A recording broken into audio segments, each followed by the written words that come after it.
Sure. those Cardinals. Sure. So in those days, you worked for the local club. I see. You Yeah. happened to be a Cardinal affiliate. Okay. Okay. Well, there we go. Here we are. All right. Tri-City Sports now coming back here with Lee Landers, president of the Appalachian League. I'm Marky Billson, by the way. Wanted to ask, we've been talking a lot about, expanding the footprint of the Appalachian League. Currently has 10 teams. You mentioned before how some moves in A-ball with the California League and the Carolina League allowed Kingston to get kind of a higher ranking team than what they would have had with the Appy League. But one thing I wanted to ask, you just told me off the air, years ago you pulled the plug, you said, on Huntington, West Virginia, which is one of the larger markets. They did draw a lot of fans for the Cubs franchise back in the day, early 90s. Why'd you do that? Why is Huntington no longer in the league? Well, as you recall, the last year that Huntington was in the league, they were a co-op club. And the league, every club in the league furnished players to them. Not really the way to operate. Sure. Did it for 1 year. That was the year I was a consultant to the league. And they made no changes and just thought they were going to operate again, that it was status quo the way the league had been run. And at the winter meetings in Boston that year, I knew where the votes were. I talked to the farm directors and explained to them, we're never going to get a 10th club and an affiliated club unless we make some changes. The ballpark was dilapidated. It was in a floodplain. It had flooded before. It's not even there anymore. And that's when we went to Pulaski for 1 year and gave them no chance to go back to Pulaski. We were going to Charlottesville. And the Rangers were in there and had such a good experience in Pulaski, because Pulaski did everything they said they were going to do and everything the Rangers wanted to do, and that's how we ended up back in Pulaski. Now Huntington is in Charleston's territory, so that takes care of that. I see, and that's the West Virginia Power. Huntington's about 28 miles away or so from Charleston. Yeah, and territorial rules in minor league baseball, and we just couldn't get back there. And unless they did something to the ballpark, we weren't going back anyway. Sure. So that just fortified that we were serious of being professional. Sure. Wouldn't have been professional just to go back there. After you said we were going to do that for 1 year, we gave 1 year to get an affiliate to go in there, and they couldn't come up with it. We would have helped them, but when you dress somewhere else other than the ballpark, and the ballpark's ready to fall down, I'm not going to take that chance. That's why when I was with the Tulsa Ball Club, we moved to New Orleans that year in '77, and lo and behold, the spring in an exhibition game the following year, the stands fell in, and there was some fatalities in Tulsa. I've been through that. We weren't going to go through that again on my watch. Yeah, I'm against franchise relocation, but then again, you can't have a ballpark that kills people, which I guess the Phillies decided around 1938 when they moved into Shibe Park. So we're talking a little baseball history, but a man who's been around a lot of baseball history is Lee Landers, who is in his last season as the Appalachian League president. Wanted to ask you, everybody wants to know about Elizabethton. Nothing's been final. They're in a 1-year agreement. They've been with the Twins for a long time. But as you know, their minor league setup is very unique. They're not feeding teams to, say, the New York Penn League. They're feeding them to the Midwest League. So a higher caliber of player sometimes comes through Elizabethton, and this is one of the reasons why they win. First thing I wanted to ask you is that that can't be the best for competitive balance in the league. Now, your job is a little bit different than, say, Rob Manfred or Roger Goodell's, but has that ever been a concern about competitive balance, that the Twins are, because of the Minnesota setup, probably going to have better players than the rest of the league? Well, if you had asked him that 2 or 3 years ago, you wouldn't have noticed it. It just, theories change. The draft sets up different in some years. You know, they have maybe more college players than other clubs, but like I say, it ebbs and flows. They have great pitching 1 year, and it seems like they always come up with bigger guys that can hit the ball hard. It's just how the draft sets up and where you're picking in the draft. I used to think that too, but Bluefield used to be that way. The other thing is their personnel people have all changed now. They have a new president, a new general manager, the new farm director, a very young gentleman, Jeremy Zola, came over from the Dodgers, and so their theories are changing too. They want to be in good places. They know what they want. I can't fault them for that. It's hard sometimes. We had an issue over there with the lack of communication. Hopefully that's rectified now. I will say this: if it hadn't been for Mike Maines and his father, there's a pretty good chance we wouldn't still be there. Just can't put up with the same things year in and year out. Yeah, the Mike Maines, of course, also director of Parks and Rec at Elizabethton, and actually made a sojourn about a month last year before returning to Elizabethton. And of course, they've run the Twins for many years. Do you think it's going to get worked out? You better remember that sojourn only took 2 days.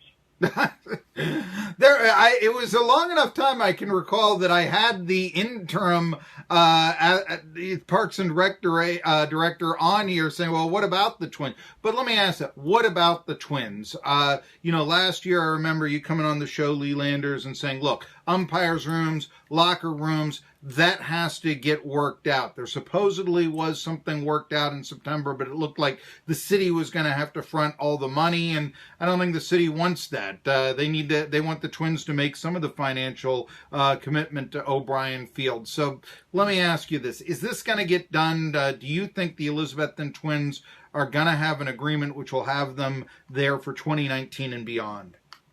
Well, it's on the table. If it gets signed or not, they haven't put a shovel in the ground yet. I haven't seen anything. The gentleman that's going to slide into my spot, Danny Mushon, who I'm very, very partial to. I gave him his first job in baseball 30 years ago. I know how Danny thinks, and very good friends with the Mainses, and I'm very serious. If it wasn't for Mike Maines and his father, we might be having a different discussion right now. We're giving him everything we can to have the city of Elizabethton come up with something. The Twins put more money on the table than any major league club in this league, other than the two that operate their own clubs, Atlanta and Danville, and the New York Mets in Kingsport. The rest of them all are operated by an entity. The clubs are technically owned by the big league club, and the big league club can operate it themselves or enter an agreement for somebody to operate on their behalf. Boyd Sports has done a tremendous job now, but they're the first ones that put money into the ballpark like that. And so, to me, the Twins bent over backwards what they offered, and the city came up with a 3-year plan that they wanted condensed to 2, and somehow it got that the Twins were going to pay a third of the cost of bleachers and picnic areas and all that, and that wasn't their intent. They were going to pay their portion of new clubhouses with a weight room that they had asked for, and that's all they had asked for. So somewhere it got out of whack. And now I hear a lot of things, but I hear no action. The biggest thing was somebody was going to call Minnesota that afternoon, and it took them 3 weeks to call. Minnesota was expecting a call that afternoon. I had Pat O'Connor, the president of all minor league baseball, in, and he was told point blank the call was going to be made when we walked out of the office. From there, I think both sides, for lack of a better term, pouted, and it was a credibility issue for a while. I think we're back on the same page now. Hopefully, it'll be a travesty not to have a club there. But again, business is business too, and you better look down the street because Boyd can do a good job for this whole market. I was wondering that you were talking about hopefully it'll come back, and I do understand the tradition of wanting to keep a team, as well as perhaps some of the charm of the Appalachian League in that a city like Elizabethton can have a team. I mean, if you look historically, there have been teams in Paintsville, Kentucky, or Covington, or even here in Irwin in the 40s. I mean, if you want to go back that far, Newport, for instance. So there's a little bit of that small... I got a call from Irwin last year, asking what they had to do to get a club. I've got to ask you about that. Who made that call? No, it was a gentleman that called that in a position to make that call.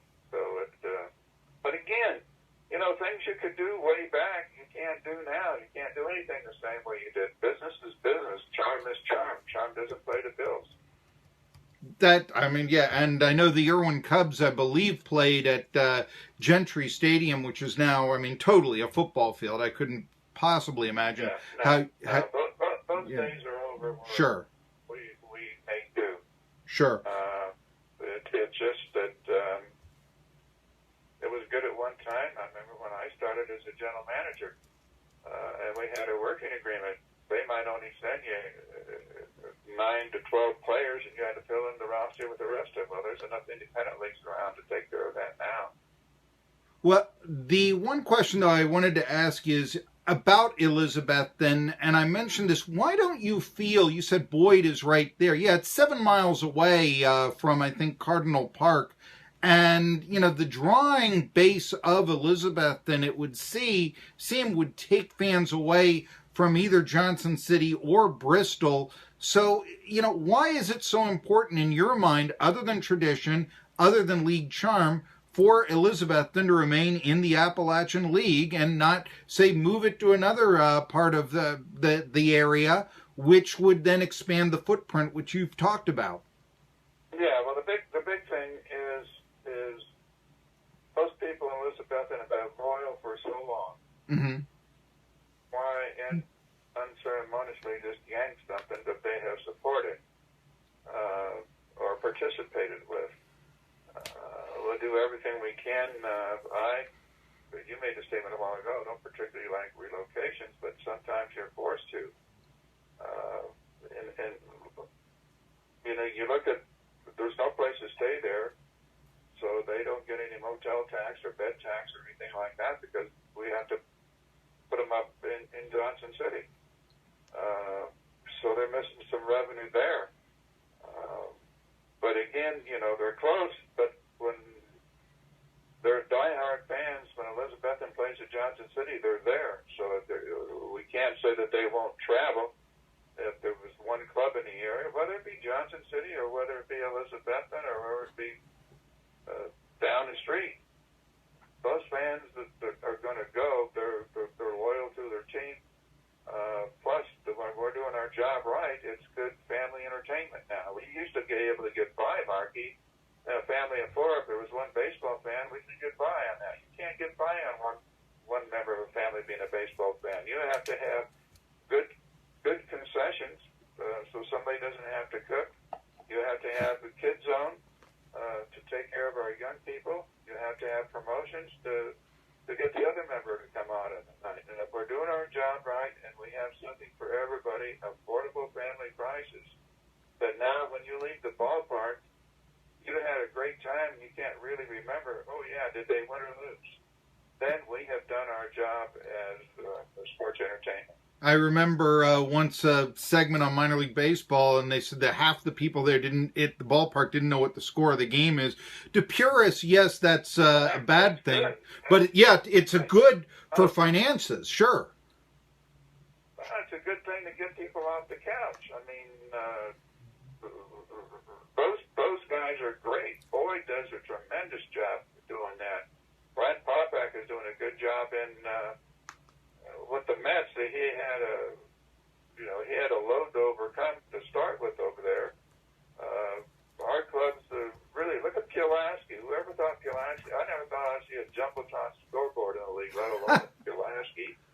And that's a model franchise now. They get out and they hustle, and you have to have a little carny in you to run any business.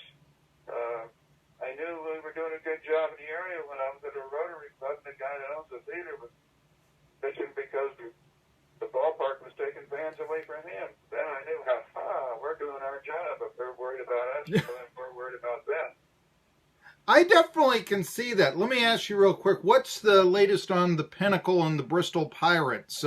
Any developments there? I'll find out tonight. I have a meeting at the ballpark tonight. All right. Well, let me give you a call back then tomorrow at that point.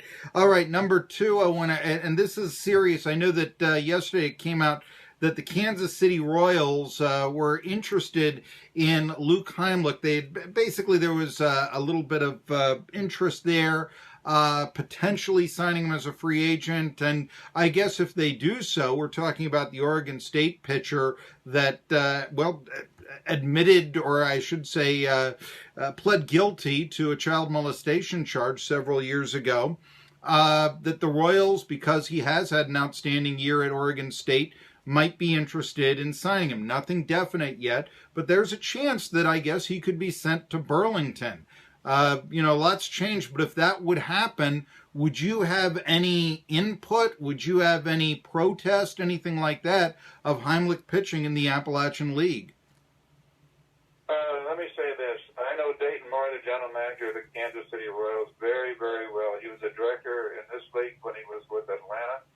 I put him on my executive committee, and if those people in Kansas City, from David Glass, the owner, on down through the chain, are comfortable with it, and Dan Mouchon oversees the Burlington Club right now, if everybody is comfortable with it, then they must have done their homework. And again, Marky, you've known me for years. I don't speak in hypotheticals. What if? We'll just wait and see what happens. That I certainly understand that. He's a straight shooter. That's why I like him. He's giving me two little bits here that I got to call him back tomorrow on. It's Lee Landers. But speaking of Luke Heimlich, I'm going to go to the College World Series. My old friend Phil Elson, who is the voice of the Arkansas Razorbacks baseball team, is going to join me right after this on Tri-City Sports Now. With us and true